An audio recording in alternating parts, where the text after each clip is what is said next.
Total destruction in the last days seems destined for Japhetic nations, but many faith leaders highlight their intellectual and cultural contributions, often linking them to Shem's blessings.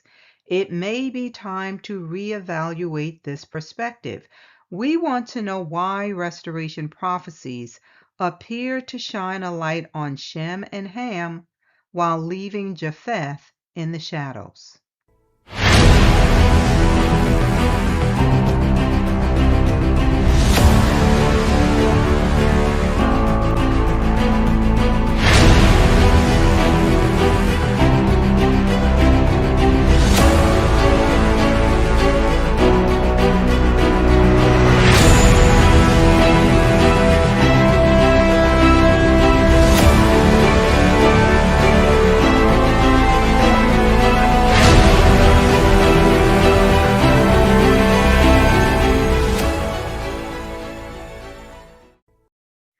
Let's continue the discussion about Japheth's prophetic blueprint. In the last session, we examined words attributed to Noah about Japheth dwelling in the tents of Shem and found that there are two very different ways of understanding what that means. You can find the link to the video in the description if you have not heard it. But we see the prophetic pattern based on the book of Daniel showing the advancement of the Japhetic imperial system, which is marked by oppression and captivity, specifically targeting the chosen people. Also, there are several beasts mentioned in the book of Revelation, and they represent a Japhetic empire, a composite of Daniel's beasts. Historically, we see a pattern of Japheth's descendants displacing and excluding the bloodline descendants of Shem, namely the children of Israel, using replacement theology. By pushing Israel out, Japheth took what did not belong to him and declared himself the new owner of Shem's tent. So on the day that many refer to as the day of the Lord, the Most High will do a reset. He's going to wipe out the deception and reinstate land and covenant rights to those who were displaced, and then reestablish the correct order. The book of Revelation serves as the prophetic map and the grand climax of the entire biblical narrative. It does not create new end times concepts. Instead, it uses imagery from both the Old Testament prophets and the New Testament epistles and merges them into an interconnected vision of the final judgment and restoration. Theologians note that over half of the book contains direct references to Old Testament texts, like Daniel's vision, that presents an image of human dominance without submission to Yah's way. They represent the rebellion that began with Nimrod. The beasts of Greece and Rome symbolize the full development of Japheth's enlargement and imperial power. These systems are essentially structured around human dominion, controlled by wicked principalities, and the final beast, identified as the Roman Empire, is the image of what many religious leaders call Japheth's double blessing. They interpreted Noah's words about Japheth in Genesis 9:27 as his blessing of enlargement and dominion. However, as discussed in the last session, what Noah said about Japheth is called a Japheth, as in Noah was expressing a desire for the Most High to actively draw Japheth into the spiritual sphere of Shem, not a declaration that Japheth would have a divine right to what belonged to Shem. It appears that theologians and church leaders interpreted the verse in a way that provided moral and ideological justification for European expansion, colonization, and imperial rule. These types of interpretations are not neutral. They are selectively applied to fit political and cultural agendas, often reinforcing European superiority. And we can point to the Curse of Ham myth as a reference.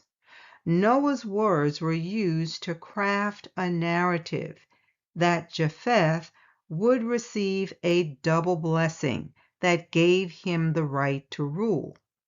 But Japheth's expansion was not a manifestation that's aligned with the Most High. There are many who try to make it seem like it is, but no, his expansion is aligned with the beast system described in the book of Revelation.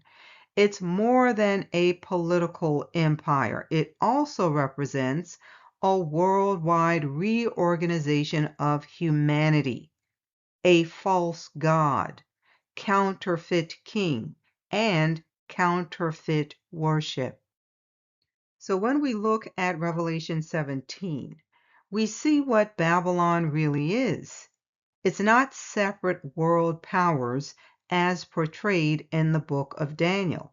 Those beasts become a unified system of rebellion against the order of the Most High. Revelation 17:5 calls Mystery Babylon the mother of harlots and abominations of the earth. And in Revelation 18, we are told that all nations have drunk of the wine of the wrath of her fornication. When we read the prophecies about Babylon in the last days, it is clear that they are not just about ancient Babylon. No, this is a symbolic composite system representing worldwide dominance, organized apart from the Most High's ways. That explains why these empires will not be restored. The book of Revelation is showing us that the beasts are not separate in the end. They become one unified system of rebellion. And this is why the Most High commands his people to come out of her. He does not restore Babylon. He tells them to come out of it so that he can destroy it. Why? Because Japheth's descendants did indeed take over the tents of Shem, historically through colonization and imperial occupation. But this represents a distorted form of the blessing. They are dwelling by domination, and that's not the correct order. The divine order is that the children of Israel, those who have the covenant, are to be the priests and kings. So these empires are not restored, but judged, while the true fulfillment of Noah's words in Genesis 9:27 happens only when individuals from his lineage are drawn in through submission into the covenant order centered in the nation of Israel. It shouldn't be that difficult to figure out which nations are represented by the beast system today if we examine the shared traits. It's a system of human-centered power. They rule without submission to the Most High. And just think about which group of people say we no longer need the law because it has been done away with. We also see them having dominion over other nations. We're talking about their political, economic, and military control. They are represented by corruption and idolatry, and they are in opposition to the Most High's people. For centuries, they persecuted, enslaved, and oppressed the children of Israel. What other group of people did these things on a worldwide scale? We're talking about the lineage of Japheth. Listen to what it says in Revelation 18:23. By thy sorceries were all nations deceived. We see deception is explicitly tied to the system itself, not to the Most High drawing Japheth in. So Babylon is not just one empire. It's the final consolidated form of all of the different beasts from Daniel's vision.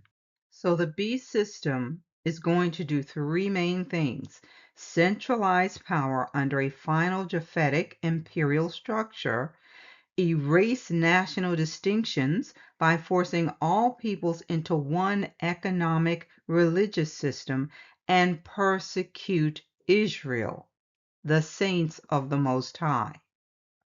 When we go back to the Table of Nations in Genesis 10, it traces Japheth's son Javan. Javan is traditionally considered the ancestor of the Greeks, particularly the Ionians.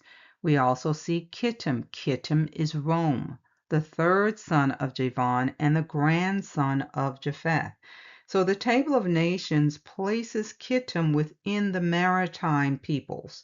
We see Gomer, Magog, Tubal, Meshach, and Tyrus, who are also descendants of Japheth. They spread westward across the sea to the Asian and Eastern Mediterranean, and some sources later identify them as Northern and Western Indo-Europeans. We also need to understand that Esau's descendants are mixed in with them. Jasher 90 shows us how Esau's descendants became one with Rome. Let's look at that. We're looking at the book of Jasher, chapter 90.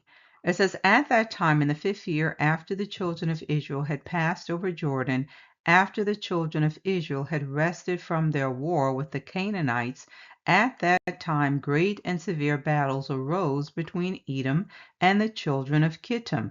And the children of Kittim fought against Edom, and Abianus, king of Kittim, went forth in that year, that is, in the 31st year of his reign, and a great force with him of the mighty men of the children of Kittim. And he went to Seir to fight against the children of Esau. And Hadad, the king of Edom, heard of his report, and he went forth to meet him with a heavy people and strong force, and engaged in battle with him in the field of Edom.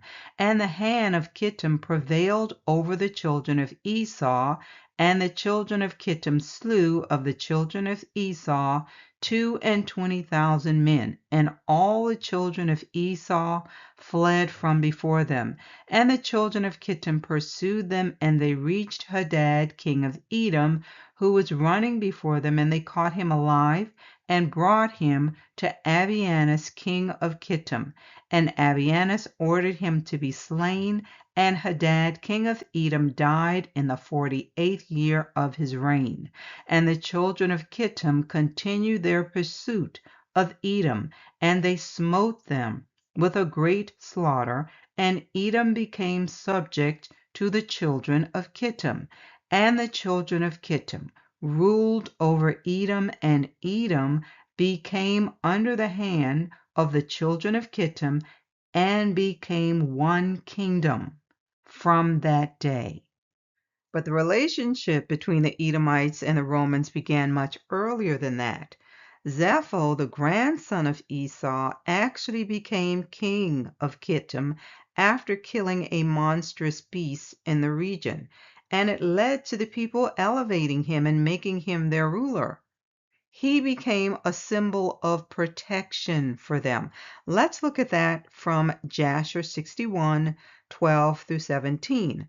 It says, and when Zepho, the son of Eliphaz, saw that Angeas despaired of going forth to battle with the Egyptians, Zepho fled from Angeas from Africa, and he went and came unto Kittim. And all the people of Kittim received him with great honor, and they hired him to fight their battles all the days. And Zepho became exceedingly rich in those days. And the troops of the king of Africa still spread themselves in those days, and the children of Kittim assembled, and went to Mount Cupsea, on account of the troops of Angeas king of Africa, who were advancing upon them.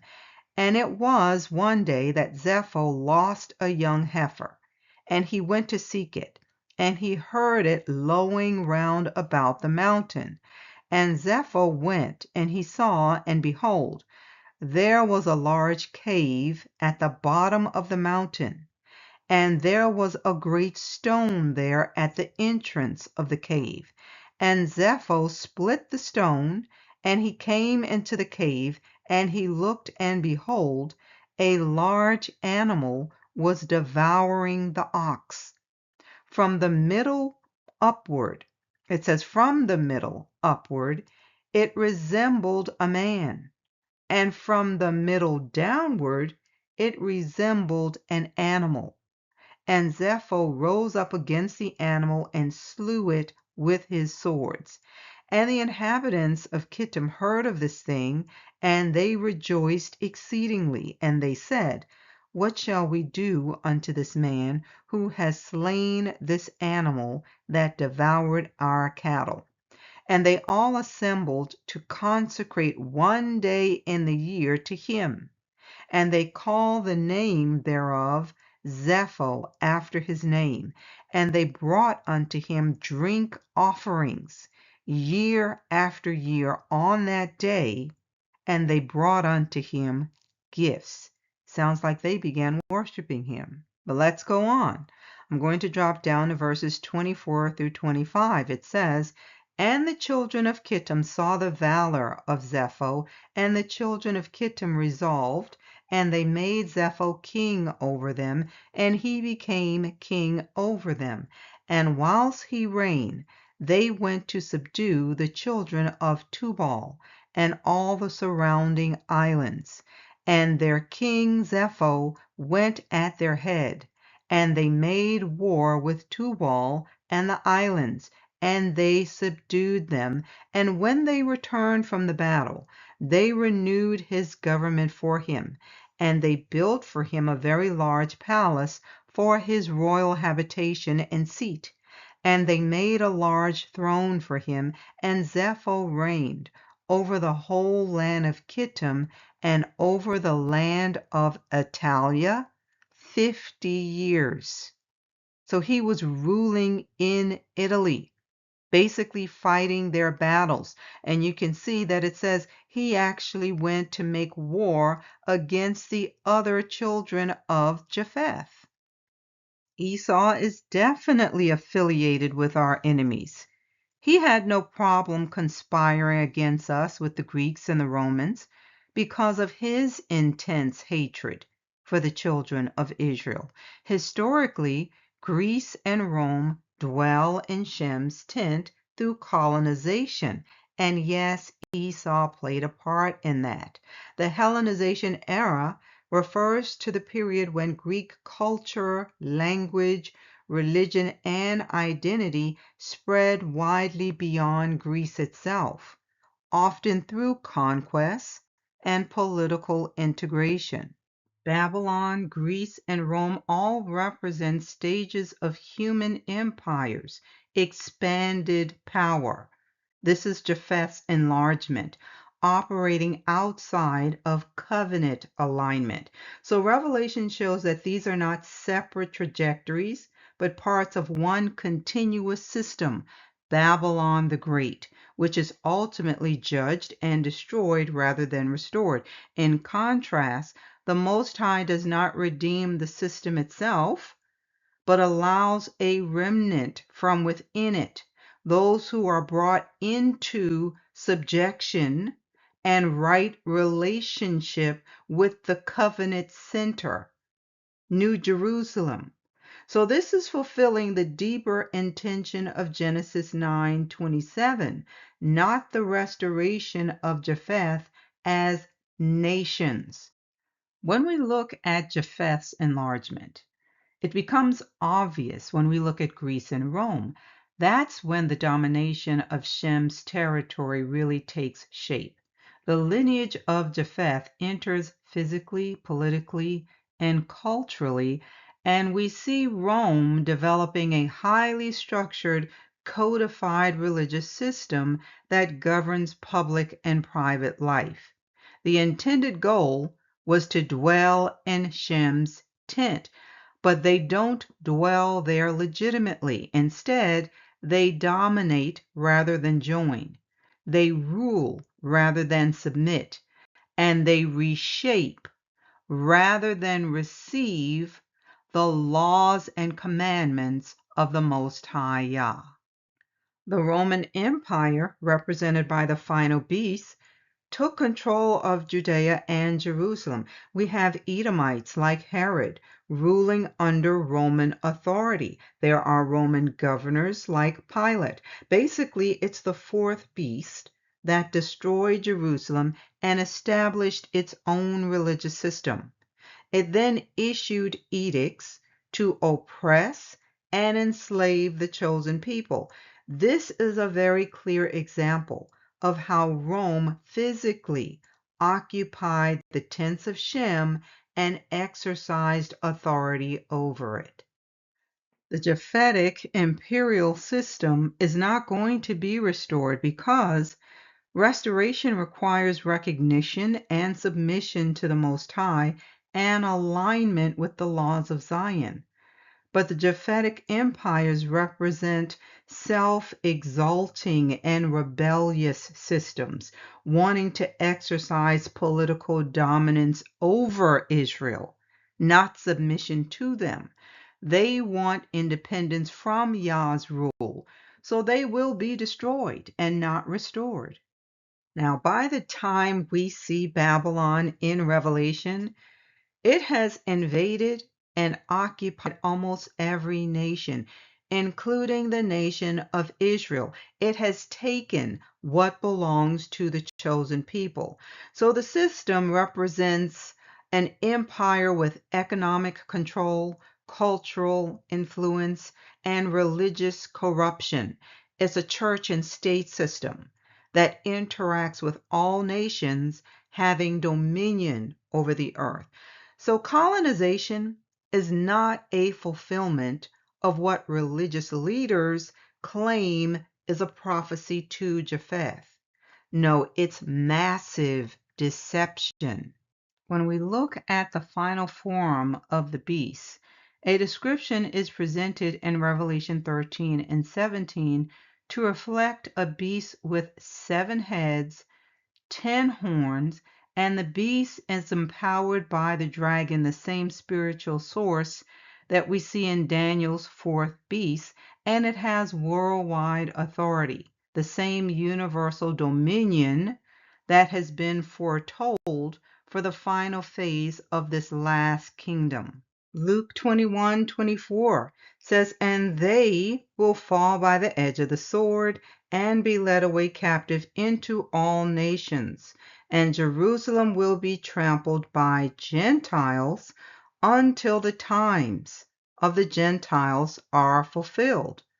Well, who are the Gentiles trampling Jerusalem? These are the people who are in power. But we also see that their time to rule has an end date. And this is why it's called the times of the Gentiles. In this context, Gentiles refers specifically to foreign, non-Israelite rulers. The city of Jerusalem is politically dominated, controlled, and trampled by these world powers when there isn't a Davidic king on the throne. So the times of the Gentiles is distinct from the fullness of the Gentiles mentioned here in Romans 11:25. It says, "For I do not desire, brethren, that you should be ignorant of this mystery, lest you should be wise in your own opinion, that blindness in part has happened to Israel until the fullness of the Gentiles has come in." What we see is a timeline of Gentile political dominance over Jerusalem, but the fullness is a spiritual timeline tracking the number of non-Israelites who will be joined to the natural branches. Just like there is a set time for Gentiles to rule, there is a set number or tally of those who will come in. And when does this happen? During a time where there is a partial hardening that comes upon Israel. Basically, when we look at the two, the times of the Gentiles and the fullness of the Gentiles, we are looking at two parallel countdown clocks in human history. One clock is political, the other is spiritual. In the end times prophecy, the times of the Gentiles will be forcefully terminated by a stone smashing this imperial power as described in Daniel 2. Now, how will the two timelines culminate together? Well, the Japhetic imperial system acts as the catalyst that brings the times and the fullness to their ultimate end times conclusion. As the fullness of the Gentiles draws near, the spiritual deception among the nations reaches its climax. According to this passage in 2 Thessalonians, the final stages of the Gentile era will be characterized by strong delusion. This says the coming of the lawless one is according to the working of Satan, with all power, signs, and lying wonders, and with all unrighteous deception among those who perish, because they did not receive the love of the truth, that they might be saved. And for this reason, Yah will send them strong delusion that they should believe the lie. So they did not want the truth. They rejected it. And they will be condemned. All those will be condemned who did not believe the truth but had pleasure in unrighteousness. The Gentile nations will be completely seduced by the lawless one, who is according to the working of Satan. They will believe that they can wage war against the Most High himself. They will be deceived by demonic spirits and gather at Armageddon, foolishly thinking that they can win the battle. But their political structures will be violently destroyed, and their overthrow will restore the kingdom to the tents of Shem, the nation of Israel. And as I said previously, certain nations will survive and they will have to submit. Japhetic nations will be completely destroyed. Again, the nations will be completely destroyed. Now, when we look at the alternative narrative for Japheth, we reveal a sobering prophetic warning about how the Gentile era operates and how it ultimately ends. When Israel is restored, the Davidic throne is reestablished. The Messiah rules the nations. Former enemies who submit receive mercy. We see that the final enemy is Japheth, not Shem or Ham.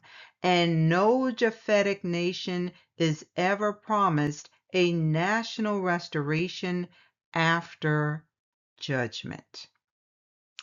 We are going to end it here. Hopefully this message has been a blessing to you. Please remember to like and share. You're also welcome to subscribe if you have not already done so. We normally upload messages on Sunday mornings at 8:30 a.m. Yah willing. Join me next time.